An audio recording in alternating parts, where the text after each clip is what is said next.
Merci de répondre à notre invitation. Donc, nous sommes ici dans le cadre d'une petite instance parlementaire créée au sein de la Commission des finances dans le but d'examiner les modernisations possibles de la fiscalité agricole. Donc, on souhaite évidemment rencontrer des experts de ces questions et on vous remercie d'être là.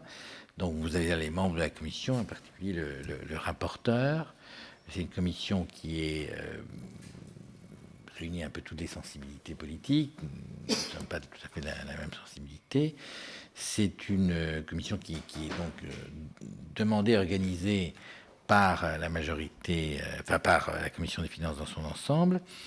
Et donc, on est preneur de vos suggestions, de vos idées, de vos remarques, sachant qu'on peut raisonner à court terme ce qu'il faut faire, puis peut-être être plus prospectif, rien n'interdit de l'être. Donc, voilà, nous sommes filmés, hein, ça ne doit absolument pas nous censurer, mais ça, on est des adeptes aussi des éléments modernes. Donc, le mieux, c'est que vous partagiez entre 10 minutes et un quart d'heure à tous les deux pour nous faire un état de situation, hein. Et puis après, on aura quelque chose de plus interactif. Avec une petite recommandation technique, si vous me permettez, Monsieur le Président. Lorsque vous prenez la parole l'un ou l'autre, appuyez systématiquement sur le bouton, puisque c'est ça qui provoque l'enregistrement de vos propos et donc leur inscription dans le marbre. Voilà. On vous écoute. Eh bien, mesdames, messieurs, merci et bonsoir. Ce que nous proposons, c'est de faire en petit préambule une présentation rapide de qui nous sommes et qui nous représentons, avant d'aller dans les points qui nous paraissent les points, je vais dire, importants à soulever dans le cadre de la fiscalité agricole. Donc, je suis personnellement Jean-Luc Teuret, je suis président de la Fédération nationale des centres de gestion agréés agricoles.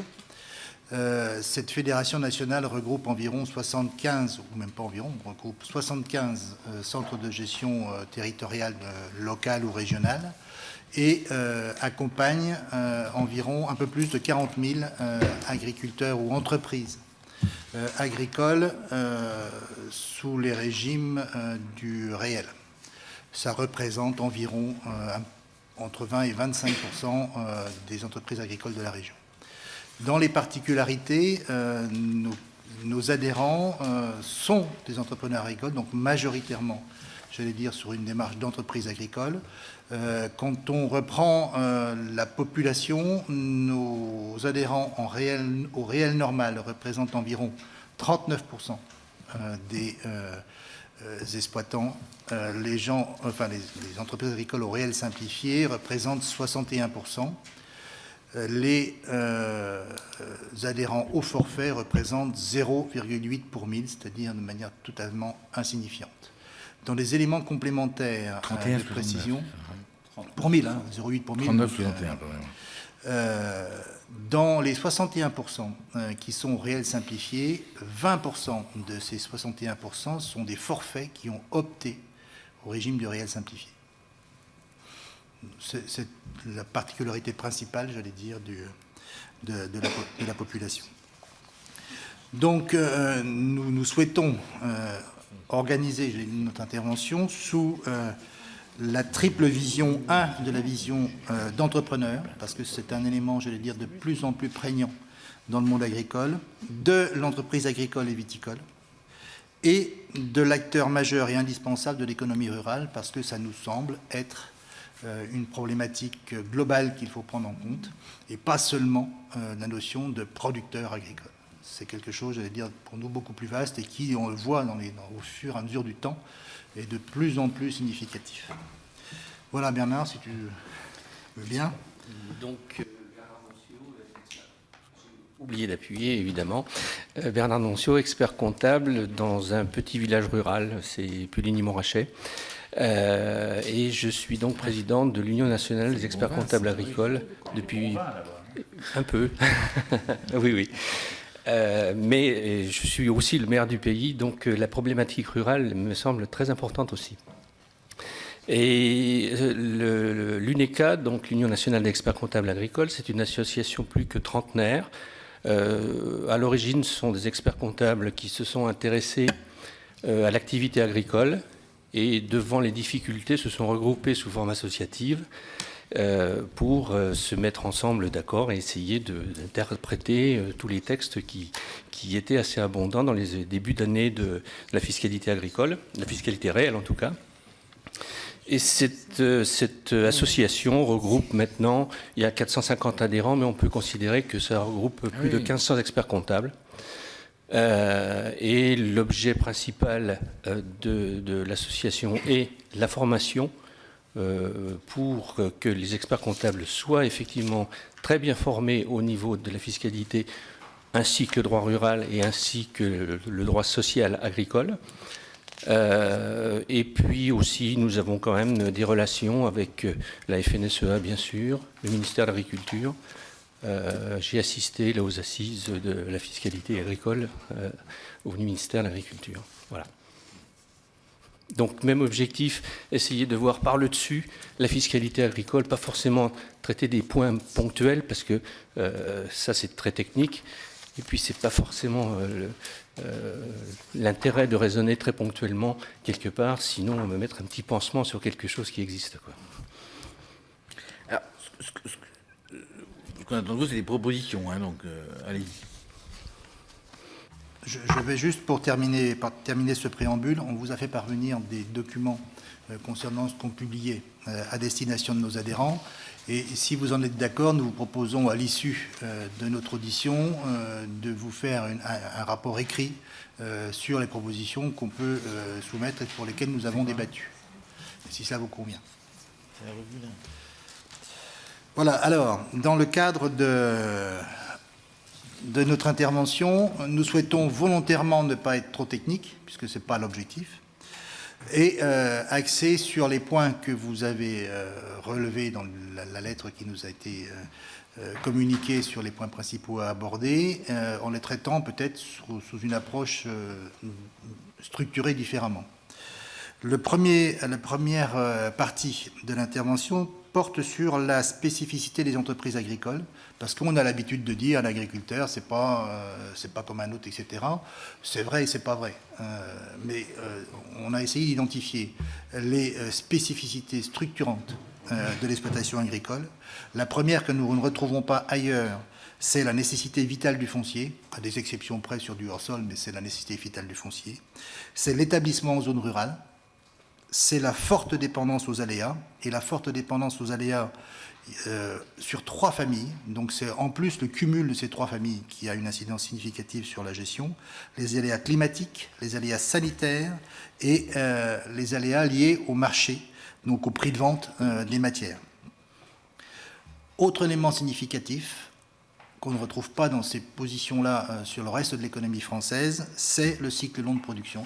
Un très grand nombre d'exploitations et d'entreprises agricoles ont des cycles longs d'exploitation, et c'est quelque part une faible rentabilité des capitaux investis.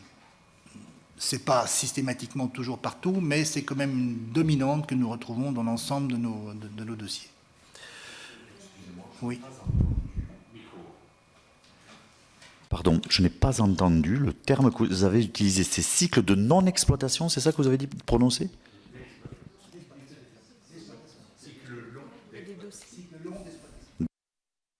Pardon, j'ai arrêté. Cycle long d'exploitation.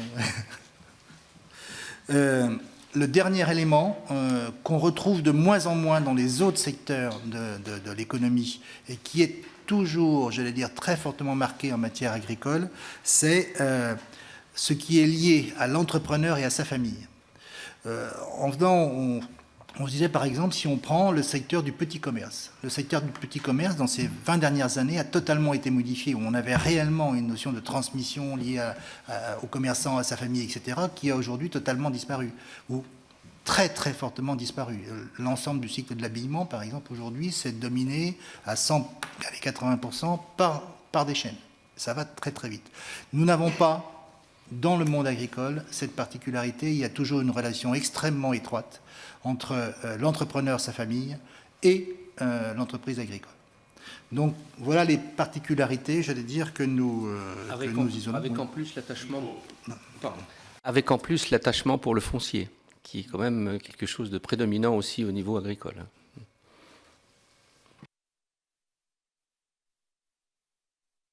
Structurellement, si on regarde, j'allais dire aujourd'hui, la structuration de la fiscalité agricole. La structuration de la fiscalité agricole, elle est bâtie sur bénéfices industriels et commerciaux, avec des particularités. Et on pense que ce mode de fonctionnement de la fiscalité est très compliqué aujourd'hui à vivre, parce que justement, on a, par rapport aux valeurs qu'on vient d'indiquer là, des particularités qu'on vient d'indiquer là, un écartement très fort dans les moyens et modes d'exploitation. Ensuite, j'allais dire, on peut reprendre peut-être des points particuliers. Dans les points particuliers que vous faisiez état figure le forfait. Est-ce que, posiez la question, est-ce que dans... enfin, ce n'était pas dit tout à fait de cette façon-là, c'était de dire qu'est-ce qui s'opposerait à ce que le régime de la micro-entreprise de type BIC, le type BA, s'applique au monde agricole. Personnellement, nous pensons que c'est une bonne chose de réfléchir dans ce sens-là, mais que l'appliquer comme la réforme du forfait est aujourd'hui proposée nous semble très inégalitaire et voire injuste en matière agricole. On a pris trois éléments, j'allais dire, d'application, chiffre d'affaires, moins une décote forfaitaire, donc de taxer un tout petit montant. Qu'est-ce qui fait qu'en matière agricole, ce mode d'application est difficile? C'est difficile parce que par région naturelle, nous avons de très grandes diversités. Prenons l'exemple du lait. Dans le lait, vous avez une région de type classique qui fait du lait pour faire de l'écrémé ou pour faire du beurre, etc. Et vous prenez le lait qui est dans des régions de type AOC. Sur notre région, par exemple, nous avons une différence de prix d'environ 50%. Les gens qui vendent dans l'AOC vendent 50% plus cher que ceux qui vendent, j'allais dire, sans particularité d'AOC. Ce qui veut dire que alors que leurs charges sont extrêmement proches. Ça veut dire que si jamais on focalise sur le chiffre d'affaires et uniquement le chiffre d'affaires, nous allons avoir un résultat déterminé qui sera très favorable à ceux qui ont un prix élevé ou très défavorable, comme on le veut, à ceux qui ont un prix plus bas. Et ça, je veux dire, nous allons le retrouver dans de multiples types de production et dans de multiples régions. C'est-à-dire qu'on ne peut même pas raisonner sur une production, parce que d'une région à une autre, nous avons des différences très très significatives de prix de vente et de marge dégagée. Le deuxième élément, par type de production là, d'appliquer forfaitairement, prenons le vin par exemple, celui qui fait de la vendange manuelle, parce qu'il est obligé par l'AOC par exemple, ou celui qui fait de la vendange mécanique, nous avons des coûts de production radicalement différents. Enfin, il y a aussi une importance déterminante sur le climat, le sanitaire et les cours, qui fait que la variété liée au temps est très difficile. Parce qu'une des parades était de dire, mais si jamais l'exploitant n'est pas satisfait de son micro-bénéfice, il peut opter au réel. Sauf que c'est aujourd'hui le mode de fonctionnement d'option. C'est une option qui est sur une durée longue, dont on ne sait pas quand est-ce qu'elle va s'arrêter, quand est-ce qu'elle va se reprendre par rapport à ces aléas climatiques. Donc c'est la particularité de la difficulté que ça amène. Tu voulais souligner, Bernard, toi, les néons... Oui, moi je voulais rajouter effectivement, déjà sur le raisonnement, considérer qu'il y a aussi des types d'exploitation qui sont totalement différents. Si on prend l'exploitation en métayage, qui existe quand même beaucoup en matière viticole, c'est sûr que le propriétaire serait très très avantagé par rapport à celui qui, on va dire, gratte le globe, quoi. Donc ça paraît peu satisfaisant. Et autre chose aussi, régime micro, on n'a pas du tout la notion de salaire. Et donc, ça incite effectivement les exploitations à ne pas employer des salariés parce qu'ils ne pourront pas déduire les salaires qu'ils vont verser. Pour moi, c'est aussi un inconvénient relativement important. Et donc, c'est pour ça que je pense que le régime micro-prix, un pourcentage du chiffre d'affaires, est assez anormal, si vous voulez, dans la détermination d'un résultat, parce que c'est quand même ça que l'on cherche à déterminer, c'est un résultat fiscal. Lequel résultat fiscal est multiplié et de loin, non pas par le taux d'impôt, mais par les charges sociales. Il ne faut pas oublier que les charges sociales sont déterminées par rapport au résultat fiscal et que là, vous avez un taux qui est fixe, il n'est pas proportionnel, mais il est quand même au moins de 40%. Donc, je ne sais pas si vous voyez la multiplication, en fait, que l'on a à ce niveau-là des injustices, quand même. Enfin, c'est notre raisonnement, en tout cas. Dans la proposition, c'est potentiellement de prendre un abattement forfaitaire, mais de faire un petit peu évoluer la base d'imposition, non pas en la prenant sur le chiffre d'affaires brut, mais en prenant sur un chiffre d'affaires diminué de 2 ou 3 éléments très facilement identifiables, d'accord, qui peuvent être l'ensemble des intrants, engrais, semences, produits de traitement. En général, c'est facile, l'agriculteur il a 1 ou 2 fournisseurs, donc il doit pouvoir suivre sans aucune difficulté ces éléments d'achat. Le deuxième élément, c'est potentiellement déduire les frais de personnel ou social. Tant MSA, c'est facile, la MSA, Bernard parlait des cotisations sociales. Il y a une décompte de fin d'année, donc il est très facile de reporter le montant de ce que ça a coûté, et potentiellement des salaires, parce que la MSA connaît aussi intégralement les salaires. Donc il ne serait pas administrativement compliqué de demander à l'exploitant, sous le régime du forfait, de dire vous me mettez le chiffre d'affaires, facturer ou encaisser même. Hein. La question peut se poser, c'est est-ce qu'on va chercher l'encaissement ou est-ce qu'on va chercher la facturation, diminuer de 3 ou 4 gros éléments facilement identifiables, faciles à suivre, donc ça veut dire démarche très simplifiée, mais ça aurait le mérite globalement de gommer une très grande partie de l'ensemble des différences qu'on a évoquées. J'ajouterai, et je m'en étais ouvert à Laurent Guillaume là-dessus justement, sur le terrain, par rapport à ces micro-entrepreneurs, il y a une idée reçue très très marquée qui est de dire quand on est entrepreneur, on n'est pas contrôlé fiscalement. D'accord ?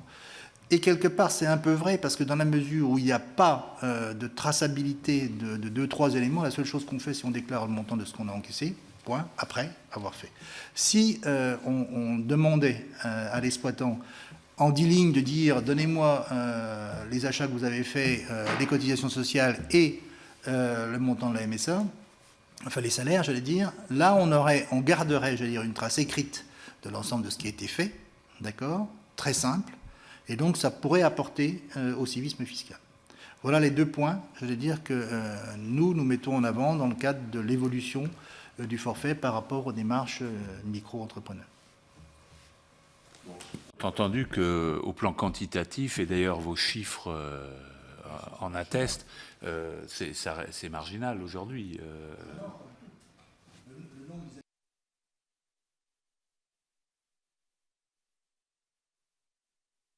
Le nombre des exploitants agricoles au forfait sont de mémoire de l'ordre, on parle de 100 et quelques mille exploitants. D'accord ? Donc, regardez, comparé aux 300 et quelques mille d'exploitants total. Donc, on est à entre 30 et 35%. Ça, je suis en train de parler de nos adhérents. Les chiffres que je vous ai donnés sont les chiffres de nos adhérents. La population totale des entrepreneurs agricoles françaises tourne de 350-400 000, ça diminue sans cesse. Et les forfaitaires sont encore un nombre relativement important des exploitants agricoles.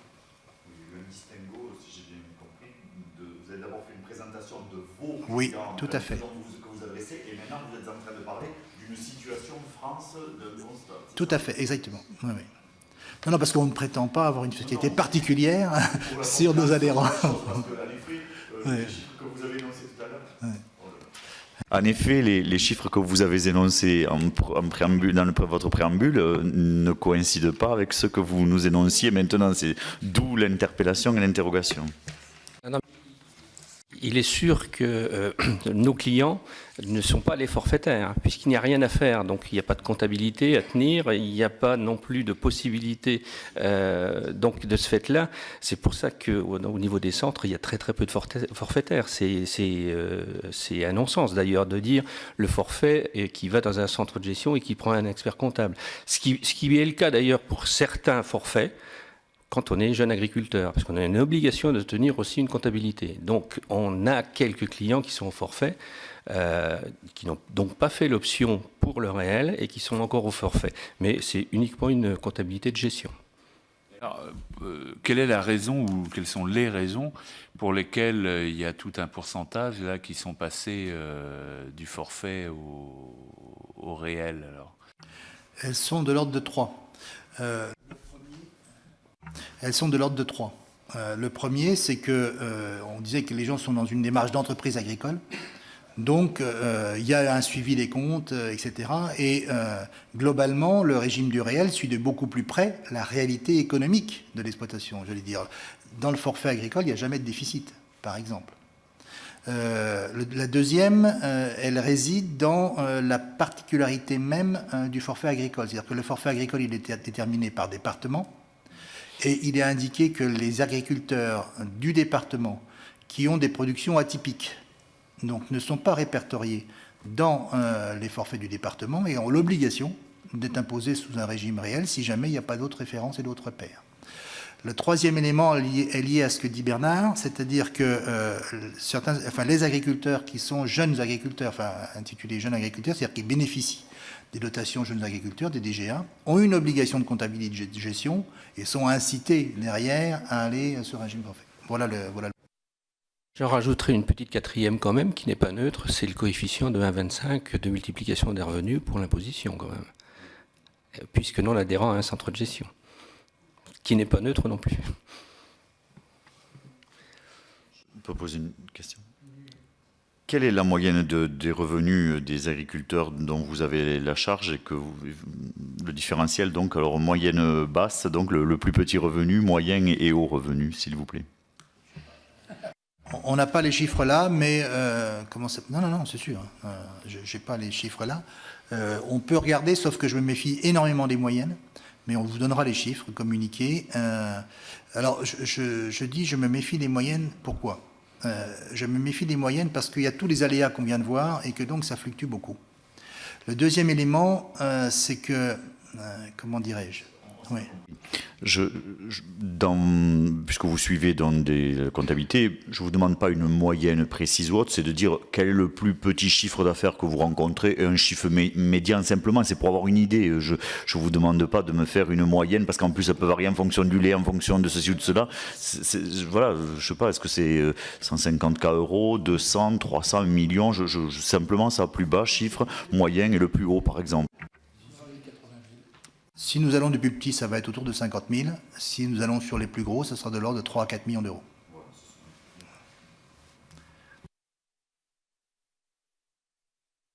L'affaire du forfait, elle est objectivement assez variable selon les régions, parce que dans la région que je connais bien, le nombre d'agriculteurs au forfait est objectivement assez limité. Bon, il y a un aspect vente directe qui peut avoir un intérêt d'aller au forfait, mais dès qu'on est sur des ventes de produits relativement industriels, les limites de chiffre d'affaires sont très vite atteintes. Et on passe au réel. On a la répartition par département de la part forfait, non forfait. On l'a pas, ça. On l'a demandé, ça. Je ne pense pas qu'on l'ait, mais le tout, c'est que les forfaits aujourd'hui répondent à certaines situations aussi. Par exemple, un exploitant qui veut arrêter, etc., une partie est faite par le fils. Donc, il y a une complexité juridique qui fait qu'il y a encore un certain nombre de forfaits, ce qui d'ailleurs peut entraîner aussi des passages de charges de l'un à l'autre, mais ça, c'est autre chose. Si on prend les viticulteurs, l'écoulement du stock, c'est fait pendant de grandes périodes sous un régime de forfait.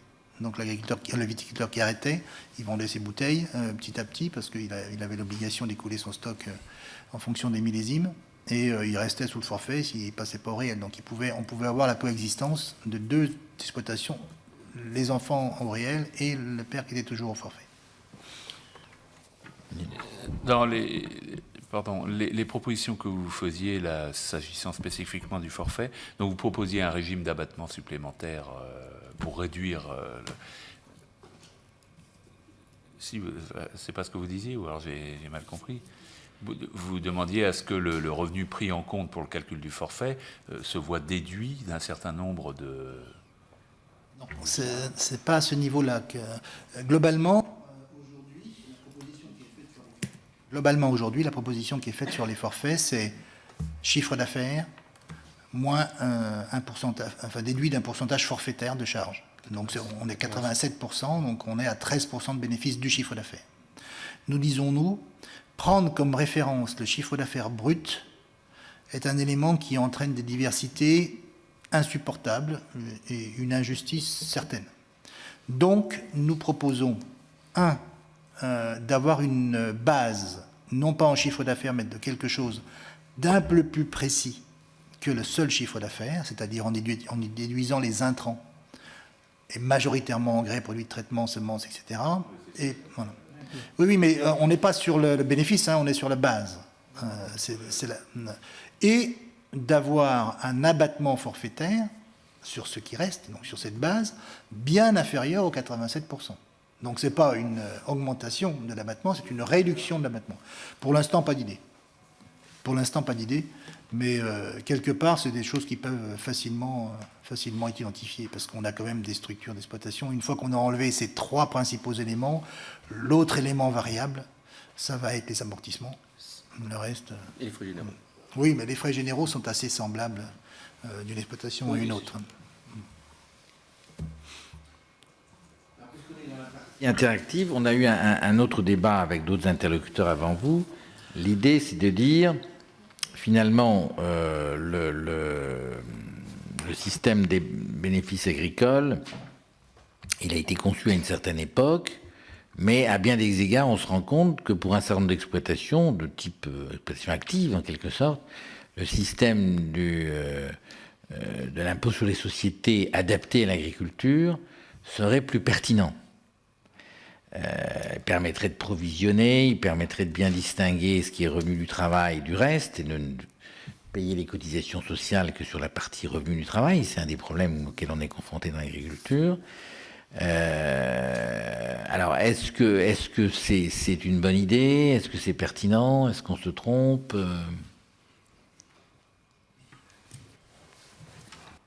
C'est effectivement une idée qu'il faut explorer, mais elle a, à mon sens, un très gros inconvénient, c'est qu'on part tout de suite dans la structure sociétaire, parce que qui dit impôt société dit société.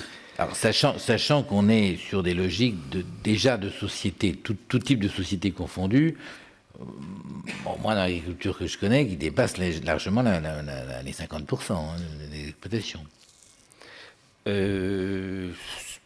Bon, c'est possible, mais je pense que le système de l'exploitation individuelle, c'est quand même quelque chose qui est relativement important et qu'il faut un petit peu conserver dans l'esprit. Pour une bonne raison, c'est que là, à l'heure actuelle, on va parler de société, mais on oublie complètement le rôle de la société. La société, c'est quand même de s'associer avec quelqu'un pour faire du résultat. Et là, on s'associe avec soi-même. Et donc, ça n'est qu'un problème fiscal et non pas un problème... on traite un problème fiscal par la fiscalité. Alors que c'est un problème un petit peu de société quand même. L'agriculture, c'est quand même quelque chose de tout à fait personnel. On appelle ça l'exploitant agricole. Il ne faut pas l'oublier. Enfin, à travers quand même l'idée qui est... que relaye le président, c'est aussi l'idée de permettre une plus grande souplesse dans l'arbitrage pour l'exploitant entre les provisions pour investissement futur ou justement pour la notion d'aléa qui revient un peu et qui était un sujet en tant que tel dans les assises de la fiscalité. Donc la question, c'est de savoir est-ce que la matière fiscale sociétaire est de nature, en prenant en compte bien évidemment les spécificités de l'exploitation agricole, mais est en mesure de mieux assurer ces arbitrages nécessaires aujourd'hui à l'exploitant. Je vais vous répondre. C'est sûr que si vous donnez les avantages du BA à l'impôt société, vous n'aurez plus de BA. Vous n'aurez que de l'impôt société BA. Ça, c'est clair. Pour moi, c'est évident. Il n'y aura plus aucun avantage à être au BA, donc là, il n'y a plus de BA. C'est un trait sur les BA. Enfin, Monsieur le Président, oui, le fait de passer en société supprimerait des pays et des PA, c'est-à-dire qu'on n'a plus de provision sur investissement quand on est en société. Ça n'existe pas. Enfin, voilà. Si. On renforce les fonds propres. Sur quel type de... Oui. Et ce sont des sociétés qui sont majoritairement présentes chez les agriculteurs, ce qu'on appelle les sociétés de l'article 8 du Code général des impôts, représentent plus des 2/3 des sociétés agricoles aujourd'hui. Alors, pour notre part, on n'est pas trop partisan d'un IS agricole. Par contre, il nous semble, j'allais dire, que... Pourquoi on n'est pas partisan? C'est parce que, encore une fois, on remet quelque chose de particulier, etc., sans raison profonde et sans structuration de raisonnement. Il nous semble déterminant de conserver deux éléments, deux piliers déterminants, qui est l'exploitation, l'entreprise individuelle et la société, et de ne pas confondre les deux. Par contre, des améliorations fortes peuvent peut-être se faire jour dans la taxation à l'impôt sur le revenu, aussi bien des sociétés de personnes que des entreprises individuelles. On a dit dans les particularités que l'exploitant, il était soumis à différents problèmes, le foncier, le foncier, la grande variabilité climatique, etc. Et la nécessité d'investir, d'autofinancer une partie de ces investissements. Donc la réflexion que nous souhaiterions, nous, mettre en avant, poserait plutôt sur la taxation du revenu distribué, donc de ce qui est prélevé par l'exploitant, à un taux progressif à l'IRPP, en taxant à un taux, pourquoi pas un taux de type IS, c'est-à-dire linéaire, sans être progressif, du capital qui est réinvesti dans la structure. L'autofinancement, j'allais dire, ne suivrait pas le taux progressif, etc. D'accord ? Pourra se poser à ce niveau-là aussi la question, soumis à cotisation sociale ou pas, sur la partie qui est réinvestie. Le deuxième élément, il nous semble important de sécuriser la notion de sous-activité agricole, parce que l'agriculteur, il fonctionne de cette façon-là, il engendre une somme de frais de production, il récolte, en général, un certain nombre du moins stocke, d'accord, et vend après.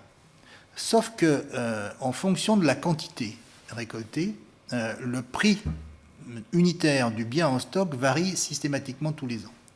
On a la possibilité de figer un petit peu ce prix de revient par ce qu'on appelle la notion de sous-activité, c'est-à-dire, voilà, en activité normale, on devrait avoir tant de rendement, eh bien, on va calculer le prix de revient unitaire du produit, en fonction de ce rendement. Aujourd'hui, ça se pratique, mais avec beaucoup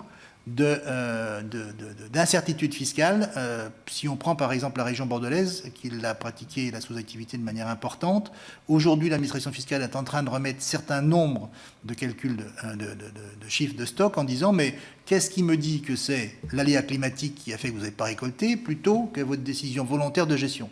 Donc si c'est votre décision volontaire de gestion, vous ne pourrez pas réduire vos stocks. Donc, pour moi, il me semble nécessaire de clairement, j'allais dire, donner une base solide à cette notion de sous-activité agricole pour que, justement, la fiscalité tienne compte de ces notions d'aléa. Oui, merci, Monsieur le Président. Merci, le rapporteur. Je voudrais réagir sur vos propos. Au niveau de la sous-activité, on a déjà un certain nombre de dispositifs aujourd'hui, comme la moyenne triennale, le revenu exceptionnel. Donc, est-ce que vous avez d'autres dispositifs en vue au regard de ce que vous dites? Ça, c'est le premier point. Et le deuxième point, on a un vrai souci au niveau des exploitations agricoles, au niveau de la transmission aujourd'hui, qui est une vraie difficulté. Compte tenu, je dirais, du poids du capital des exploitations, de ce montant relativement important, des impacts en termes de fiscalité, en termes social. Donc, est-ce que vous avez des préconisations en la matière? Est-ce que vous avez des suggestions? Et le dernier point, également, on a un certain nombre de dispositifs particuliers en matière d'exonération de plus-value, qui n'est pas forcément d'ailleurs particulier aux bénéfices agricoles, mais qui dispose de quelques particularités, notamment pour tout ce qui est détermination de chiffre d'affaires. On a des dispositifs complexes aujourd'hui, qui ne sont pas faciles à appréhender, qui donnent lieu à un grand nombre de contentieux quand même, parce que c'est compliqué. Derrière ces contentieux ont quelquefois des conséquences redoutables, avec des montants relativement importants qui mettent en difficulté les entreprises. Alors, bon, comment on pourra apporter plus de sécurité, je dirais, pour les exploitants sur ces points? Voilà, je sais que ça avait beaucoup de questions, il y en a 3, mais ça me paraît intéressant. Déjà, sur la moyenne triennale, on est sur un calcul de revenus imposables. Donc, on n'est pas sur la détermination d'un revenu. Hein, c'est pas du tout la même chose, et on peut considérer que c'est séparé. Sur la notion de détermination du revenu, effectivement, la prise en compte sécurisée de la sous-activité est une méthode de lissage, obligatoirement. Il y a aussi des pays DPA complexes, et ça change tous les ans, donc c'est de plus en plus complexe. Et avec un plafond commun, alors que l'objectif n'est pas du tout commun, entre la DPI et la DPA, l'objectif n'est pas du tout commun, il y a un plafond commun. Bon, ça c'est des règles fiscales, c'est-à-dire c'est un petit peu des recettes fiscales.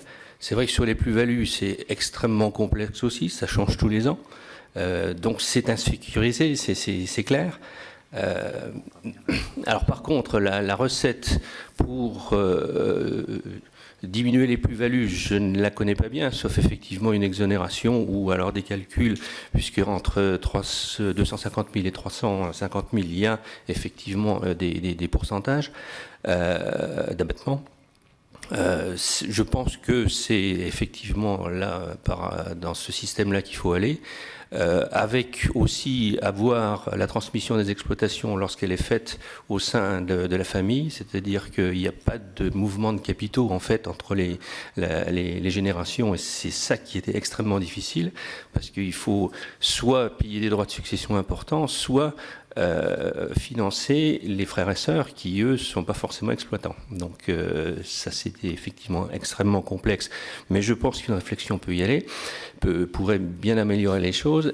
Autre élément aussi qui, pour moi, serait assez important, je reviens d'ailleurs au niveau des charges sociales qui sont véritablement très difficiles à supporter par les exploitants, pour une simple raison, une bonne année, il part les charges sociales en fonction de cette bonne année 2 ans après, qui n'est pas forcément une bonne année, c'est même souvent le cas.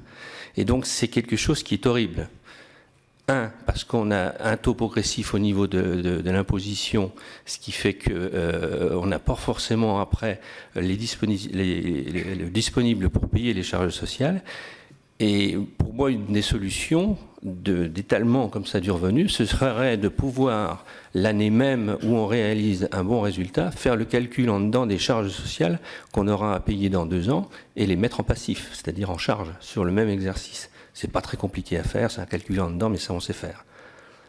Et donc ça permettrait effectivement déjà décréter de 40%, il ne faut pas l'oublier quand même, le résultat qui serait un résultat peut-être exceptionnel. Il y a des années exceptionnelles. Quand on a de très bonnes récoltes et puis que les prix se sont envolés, ça fait des résultats qui sont très exceptionnels. Mais 2 ans après, il ne reste plus rien. Disons que le principe des DPA DPI a bien fonctionné pendant un certain nombre d'années quand il y avait une augmentation des prix régulière, une amélioration technique, je parle majoritairement sur les céréaliers par exemple, une amélioration technique régulière aussi et une inflation importante. À partir de ce moment-là, on avait une moyenne de résultats qui était en progression constante et avec la notion de DPA DPI, on arrivait, j'allais dire, à compenser les mauvaises années par les augmentations des années qui suivaient. Aujourd'hui, nous ne sommes plus du tout dans cette logique-là. Inflation zéro, très grande volatilité sur les prix de vente, ce qui fait que quand on est parti dans une démarche de dire je vais une bonne année faire par exemple une DPI, derrière de l'autre côté, eh bien, on ne sait pas quand est-ce qu'on va la réintégrer, quand est-ce qu'on ne peut pas la réintégrer, etc. Donc c'est un outil beaucoup plus lourd à manier qu'il ne l'était par le passé compte tenu du contexte. Le deuxième élément, c'est que le texte indique des façons d'utiliser ces DPI, par exemple, ou indiquait, soit sur des stocks à rotation lente, sans aucune incidence future, soit sur des immobilisations amortissables, et auquel cas il fallait les réintégrer, donc ce n'était qu'un avantage temporaire, avec une différence encore importante sur les gens en revendant le bien qui étaient soumis à la plus-value ou pas. Donc nous avons des situations qui sont extrêmement, j'allais dire, diverses, et l'intérêt de la DPI était très très variable suivant les différents cas de figure. Ça pouvait être du boni à 100% comme quasiment rien du tout. Oui, mais simplement, donc, concrètement, votre proposition? Alors, la proposition, elle est, pour nous, dans la démarche, donc on l'a dit, hein, la notion de sous-activité au niveau des stocks, de pouvoir le faire. Deuxièmement, de taxer... Oui.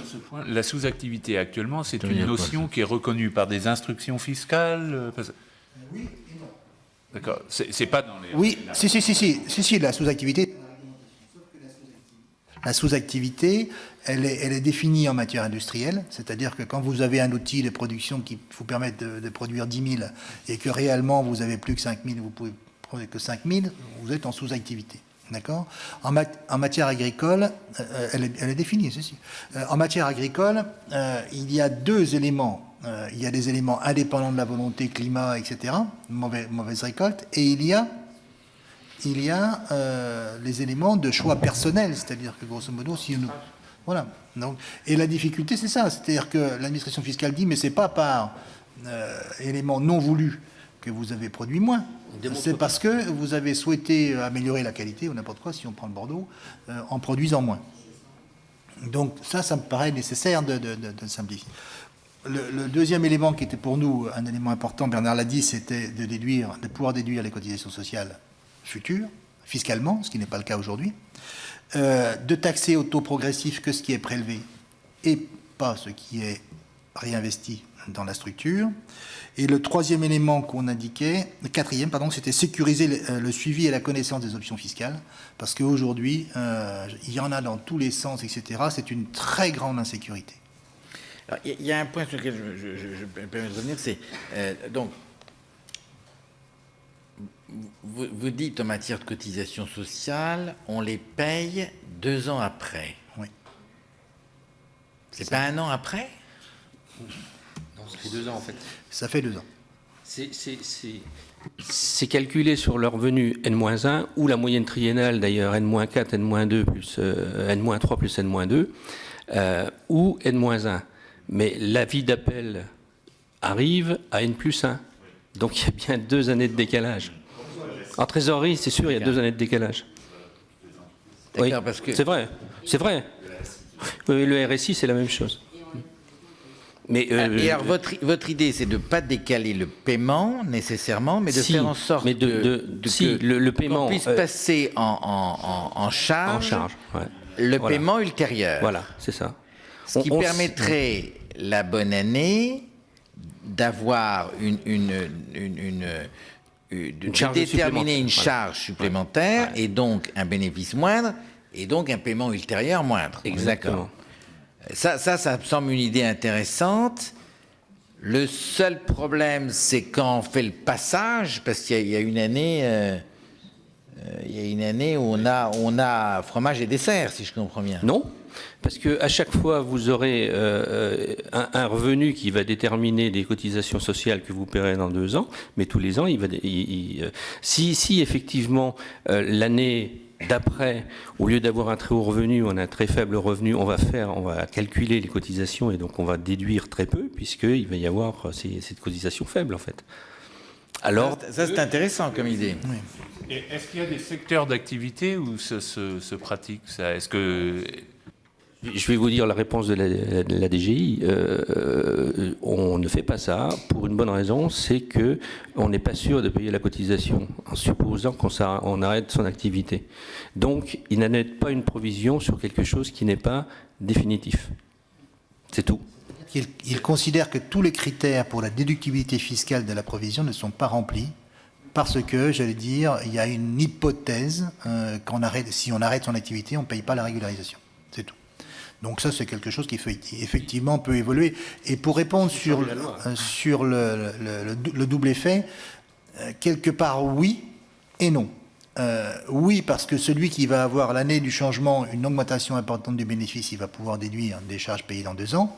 Mais à l'inverse, celui qui va avoir une diminution de ses résultats, il va avoir des charges sociales moins importantes que ce qu'il a effectivement comptabilisé. Donc, ça risque de ne pas être très lourd. La moyenne triennale, votre affaire? C'est la même chose. Ça n'oblige pas la renonciation à la moyenne triennale?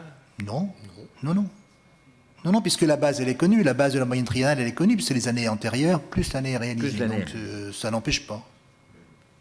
Pardonne-moi, je vous dis. J'ai moi une question à poser. Concernant les DPI, DPA, combien d'agriculteurs dans les clients que vous avez là aussi, alors pas au sein au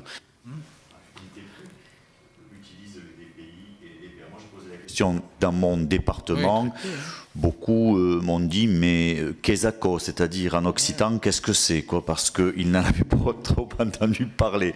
Ça, c'est le premier point. Le deuxième, c'est donc, dans les DPA, nous pourrions, sur la notion aléatoire, peut-être envisager le fait, pour les cotisations salariales, comme on l'évoquait pour les bâtiments, etc., peut-être glisser ça dedans. Ça pourrait être peut-être intéressant à réfléchir, en tout cas.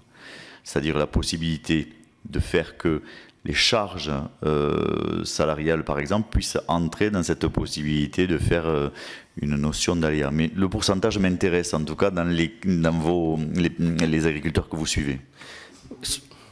Si vous voulez que je vous réponde sur ma clientèle, c'est simple, 100% des pays, très très peu DPA. Pour des raisons très simples, la DPA, il faut avancer de l'argent. Et manifestement, toutes les exploitations agricoles courent derrière l'argent en principe, donc les DPA, c'est moins évident. En plus, on a changé les règles tous les ans, ce qui n'est pas facile, parce qu'avant, il fallait avoir des assurances. Maintenant, il n'y a plus besoin d'assurance. On n'avait pas les aléas économiques. Maintenant, on les a. Ça a changé tous les ans, et comme c'est quelque chose où il faut prendre la décision avant la clôture d'exercice, pas simple. Mais, la DPI... de ce point de vue, elles sont communes, DPI et DPA. Il ne faut pas avancer l'argent dans un seul des dispositifs. Si. Il n'y a que la DPA où on avance de l'argent. La DPI, tu as tout de suite le tracteur. Tu avances l'argent, mais tu as tout de suite... Tout de suite, hein. C'est-à-dire que vous mettez ça en réserve et vous avez l'obligation de réinvestir, soit dans les stocks à rotation lente, soit... La DPI, c'est mieux qu'un amortissement accéléré, c'est un amortissement antérieur à l'investissement. C'est pas autre chose. C'est une anticipation de l'amortissement. C'est une anticipation en amortissement. Donc c'est un très bon truc. C'est une anticipation sur les biens amortissables. C'est si populaire et si apprécié des agriculteurs. Eux, ils connaissaient à peu près des pays. C'est-à-dire que... Oui, très bien. Les marchands de machines agricoles aussi. C'est pour ça, nous, notre idée, c'était de relancer la DPI sur les immeubles, les bâtiments agricoles, parce que tout le monde convient qu'il y a un gros sujet bâtiment agricole. Il y a un plan bâtiment agricole, le gouvernement met un peu de sous là-dessus, et on aurait pu relayer ça par un DPI pas tourné vers les tracteurs, parce que là, c'est vrai, tout le monde en convient, il y a eu quelques excès, etc. Bon. Mais par contre, tourné vers les bâtiments agricoles, ce qui aurait permis d'accélérer la modernisation des bâtiments. En fait, les excès qu'on a vus, c'était pas tellement l'utilisation de la DPI en tant que telle. C'était effectivement d'utiliser la DPI avec exonération de plus-value, c'est-à-dire qu'on achetait du matériel, on vendait le vieux. On le revendait, et de ce fait-là, la DPI, on n'avait pas à la réintégrer et on était exonéré de plus-value. Donc c'est là où il y a eu des excès. Et comme d'habitude, quand il y a des excès, la correction est à l'inverse, le balancier est reparti de l'autre côté. On a pratiquement interdit les DPI, sauf imputation sur stock à rotation lente. C'est pratiquement ça, en fait, maintenant. Donc, excès, c'est sûr, je ne veux pas le nier, ça c'est clair, ça me fâchait d'ailleurs. Je voyais ça, quand je voyais ça, je me disais, c'est quand même pas normal. Mais bon, ça existait, il faut l'admettre. La réaction en sens inverse est aussi draconienne que n'a été l'excès, en fait. Oui, d'accord. Alors, notre réflexion, c'était de se dire DPI pour investissement, alors bâtiment, bien sûr, et aussi pour accompagner ceux qui se lancent dans de l'agroécologie où on demande d'achat de matériel spécifique, autre qu'au motorisé, par exemple, pour les aider là aussi à développer, à accompagner une nouvelle orientation que certains font, l'abandon des labours, par exemple, qui nécessite des achats de nouveaux équipements, etc. Là aussi, c'était savoir un peu ce que vous en pensiez. Alors, personnellement, je pense que cibler le type d'investissement à faire, à encourager par la TVA, risque d'être très fortement contre-productif. Parce que... des pays, excusez-moi. Parce que, on l'a indiqué en préambule, nous avons une population agricole extrêmement hétérogène. Extrêmement hétérogène. Et donc, c'est structuré, c'est orienté très facile, très fortement, comme dans le Gosplan. Si jamais tu fais ça, tu vas avoir le droit à la fiscalité. Et celui à côté qui pourrait avoir une très bonne idée, qui rentre totalement, j'allais dire, dans la logique de l'exploitation, mais qui n'aurait pas été prévu, passerait à côté. Donc je pense qu'il y a lieu de réfléchir en laissant, j'allais dire, une certaine souplesse d'utilisation. À trop vouloir, j'allais dire, centrer l'avantage, on risque de retrouver, si on dit on va faciliter les bâtiments, on va avoir le même syndrome qu'en matière de matériel, c'est-à-dire grosso modo, tiens, tu vas construire un bâtiment parce que tu ne va pas te coûter cher, etc. On en a besoin, les bâtiments. Pas tout le monde. Pas tout le monde. Par contre, on a besoin d'une multitude de choses qui peuvent être totalement différentes. D'accord ?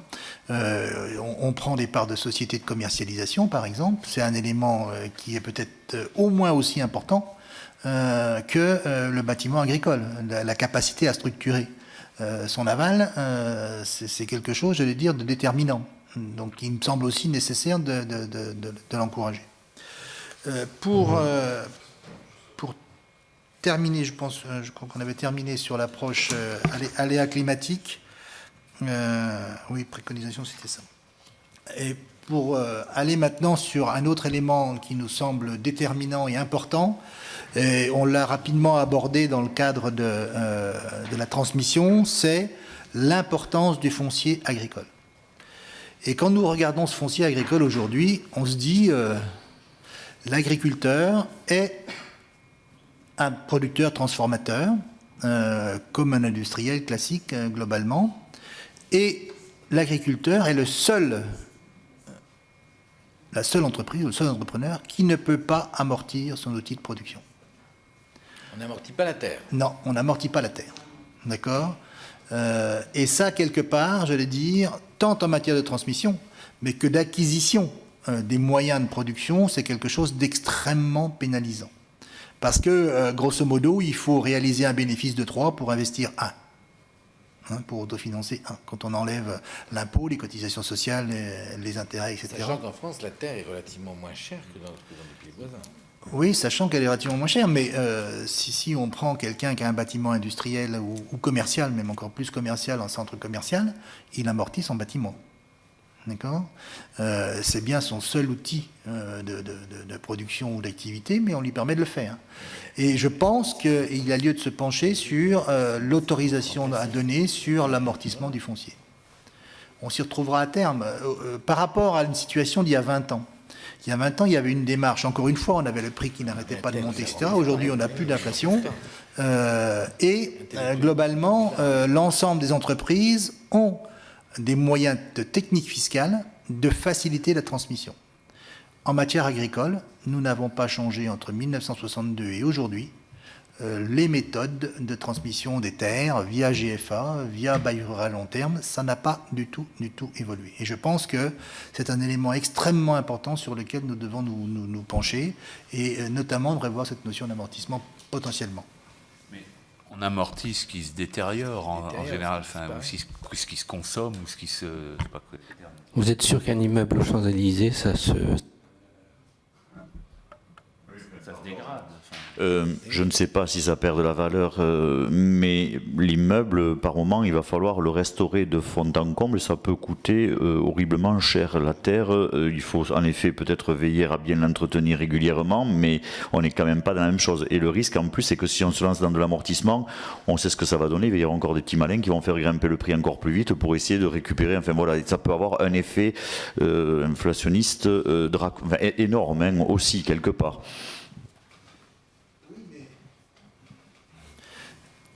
C'est verre à moitié vide, verre à moitié plein. Globalement, nous avons des difficultés de plus en plus importantes de transmission d'exploitation, de transmission d'entreprise. Dans ces éléments-là, le foncier est une des difficultés majeures, parce que très faible rentabilité. Donc ça veut dire que les enfants disent attends, si je ne pourrais pas avoir ça, toi tu en bénéficies, tu l'exploites, si jamais tu pouvais le garder, ça serait bien. Approche juridique extrêmement favorable aux fermiers. D'accord ? Donc ça veut dire que si vous êtes enfant ou autre membre de la famille, vous vous retrouvez avec des biens fonciers, c'est vraiment pas un cadeau. Évolution très forte de la réglementation sur les transmissions d'entreprise. Vous aviez une transmission d'entreprise il y a 20 ans ou 30 ans en matière industrielle ou commerciale. En matière de succession, vous n'aviez aucun abattement et vous payiez plein pot l'ensemble. D'accord ? Aujourd'hui, ce n'est plus le cas. Aujourd'hui, les méthodes fiscales pour la transmission d'entreprise, pour favoriser la transmission d'entreprise industrielle, sont bien plus performantes que les méthodes que nous avons en matière agricole. Donc je pense qu'il y a lieu de revoir, j'allais dire, cette problématique-là. Il y a eu un changement en 40 ans, c'est extrêmement important, les changements, et les règles fiscales agricoles, les techniques et les règles n'ont pas bougé.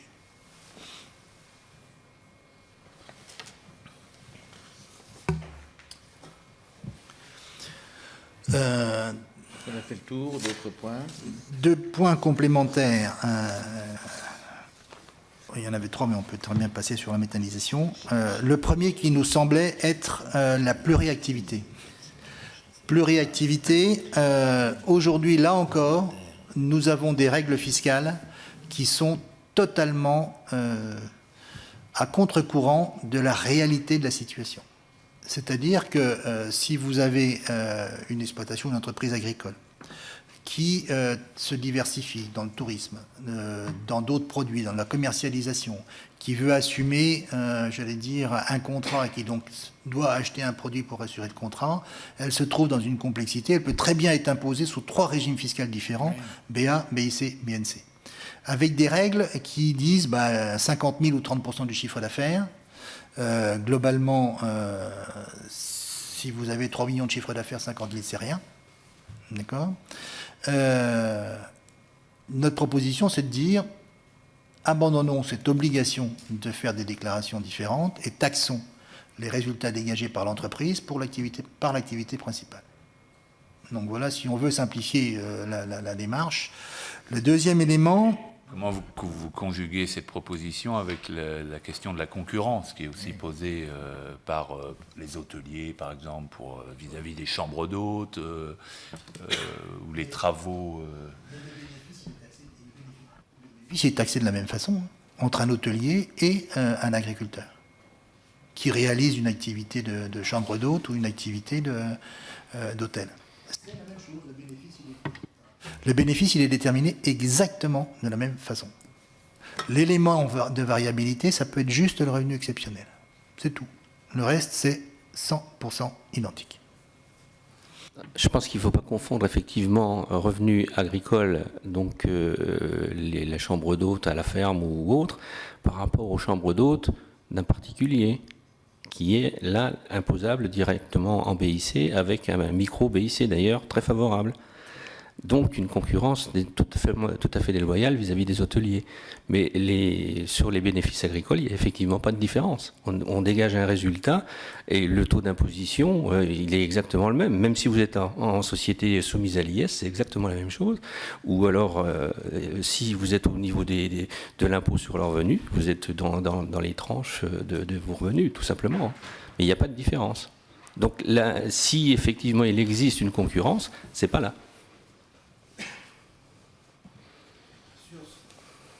Sur ces notions de pluriactivité, 2 autres propositions. La première, c'était simplifier le taux de TVA applicable aux travaux agricoles. Si on veut que les agriculteurs travaillent entre eux, etc., ou fassent de la prestation accessoire pour compléter leurs revenus. Aujourd'hui, quand vous faites de la récolte, vous n'avez pas le même taux que quand vous faites des traitements. Donc je pense qu'il faudrait mettre un taux global sur l'ensemble des prestations, afin, j'allais dire, de simplifier cette façon de fonctionner et faciliter un petit peu. Je ne sais pas, vous faites du traitement de récolte pour votre voisin, c'est un taux de TVA à 20%. Vous faites le labour pour lui, c'est un taux de TVA, je ne sais pas, il doit être à 10, je crois. Oui, à 10%. Donc, suivant les types de travaux qui sont faits par le même agriculteur pour le même voisin, nous allons avoir des taux de TVA différents. Je ne vois pas trop l'intérêt aujourd'hui de maintenir ces différents taux. Je pense qu'à l'époque, ça pouvait s'envisager en disant il y a des agriculteurs qui n'en sont pas à la TVA, donc ça peut peut-être avoir une incidence, et encore, mais je pense qu'il faut revisiter ça. Et nous pouvons même nous poser la question de l'intérêt de l'exonération de la TVA pour tout ce qui est prestations rendues aux collectivités territoriales.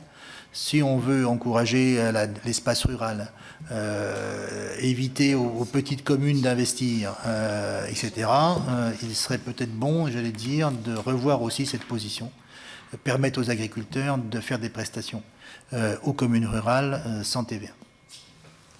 Là, c'est le maire qui te remercie. Mais...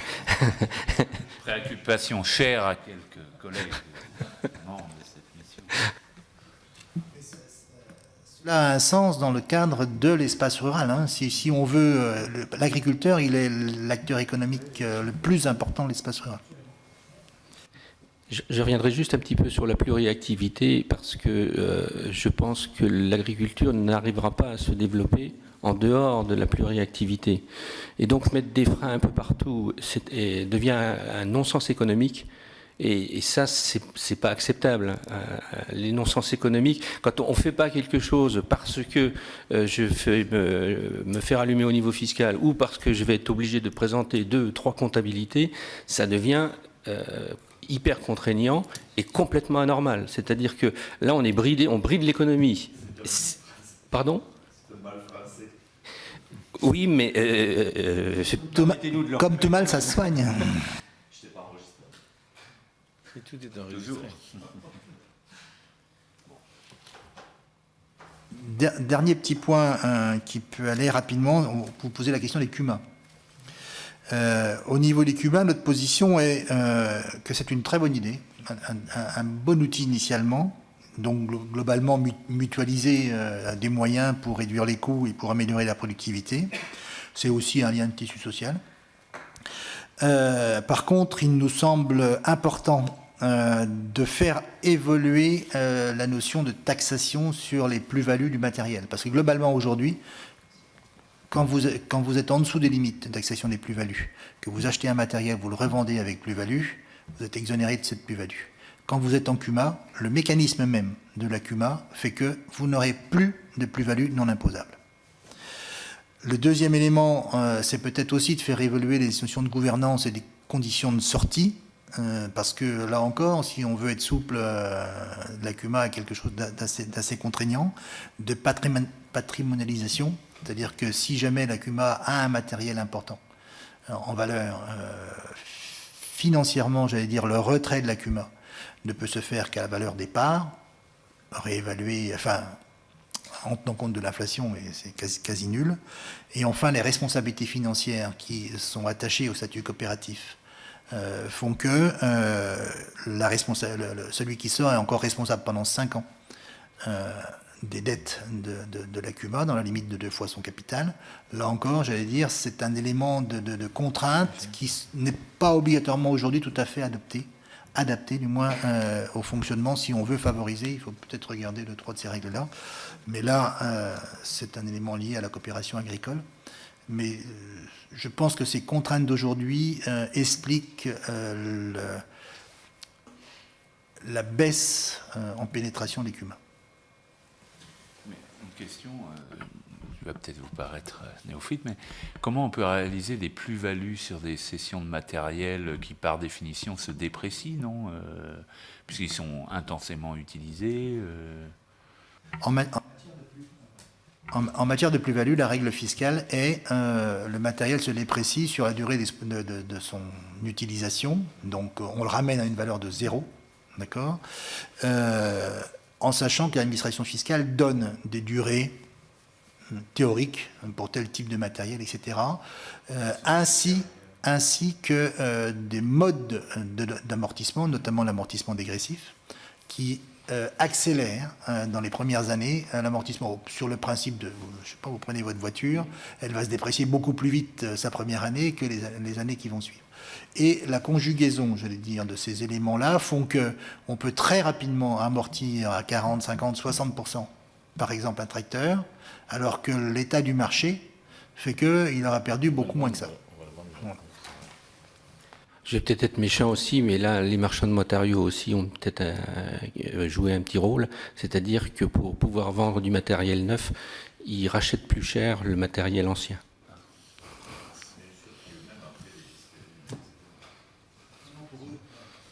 Eux, ça n'a pas d'incidence. La marge est la même. La marge est la même. Entre le prix de vente et le prix d'achat, c'est le même. La différence. Je voulais dire, c'est que quand ils rachètent un produit donc un peu plus élevé que ceux quand ils vont le remettre dans leur stock, eux, par contre, ils vont dévaloriser très rapidement et ça va leur contribuer à améliorer.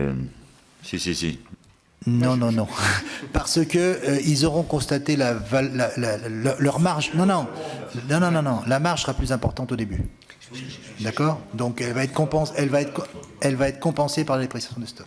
Je retiens, moi, une idée qui me semble pertinente, c'est de passer en comptabilité, pardonnez-moi d'utiliser mes termes, les cotisations sociales sur l'année en cours, quitte à les payer au rythme actuel, c'est-à-dire avec ce décalage de 2 ans.